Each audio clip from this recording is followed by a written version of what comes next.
যেতিয়া আমি জীৱনৰ পৰীক্ষাৰ মাজেৰে পাৰ হওঁ তেওঁৰ অৱদানৰ মূল্য উপলব্ধি কৰোঁ। তেওঁ পথ প্ৰদৰ্শক, প্ৰথম গুৰু আৰু প্ৰেৰণাৰ উৎস। তেওঁৰ ভালপোৱা আৰু ত্যাগৰ গভীৰতা বুজি উঠাটো প্ৰায়েই সময়ৰ সৈতে হয়। সেই ভালপোৱা প্ৰায়েই নীৰৱ, কিন্তু প্ৰভাৱ অপৰিমেয়। পিতৃ দিৱসৰ লগত সংগতি ৰাখি এই বিশেষ ভিডিঅ' আগবঢ়াইছোঁ। পিতাৰ ভূমিকা জীৱনৰ এটা অপৰিহাৰ্য অংশ। তেওঁ এজন পথ প্ৰদৰ্শক, সুৰক্ষাকাৰী আৰু প্ৰেৰণাৰ উৎস। পিতৃৰ ভালপোৱা আৰু ত্যাগৰ গভীৰতা বুজি উঠাটো প্ৰায় সময়ৰ সৈতে হয়। যেতিয়া আমি জীৱনৰ পৰীক্ষাৰ মাজেৰে পাৰ হৈ তেওঁৰ অৱদানৰ মূল্য উপলব্ধি কৰোঁ।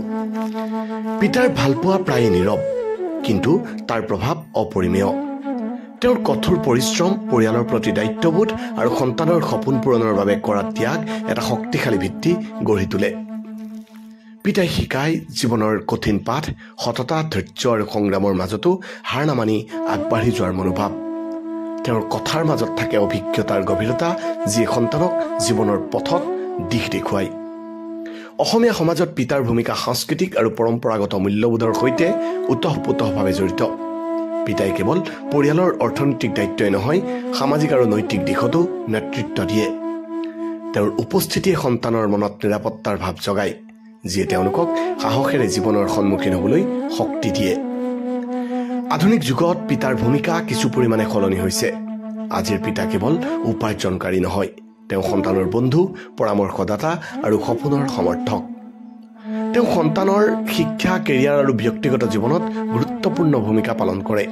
পিতাৰ সৈতে গঢ়ি উঠা সম্পৰ্ক এটা অমূল্য সম্পদ, যিটো সময়ৰ সৈতে অধিক গভীৰ হয়।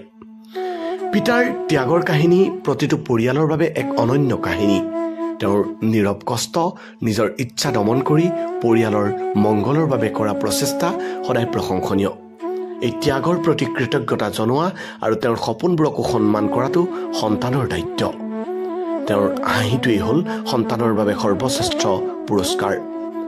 পিতাৰ সৈতে কটোৱা প্ৰতিটো মুহূৰ্ত অমূল্য, আৰু তেওঁ পৰামৰ্শ আৰু শিক্ষা জীৱনৰ পথত সদায় পথ প্ৰদৰ্শক হৈ ৰ'ব। আজি পিতৃ দিৱস। পিতৃৰ বাবে এই বিশেষ ভিডিঅ'টো শ্বেয়াৰ কৰিব। এটা কমেণ্ট কৰিবলৈও নাপাহৰিব।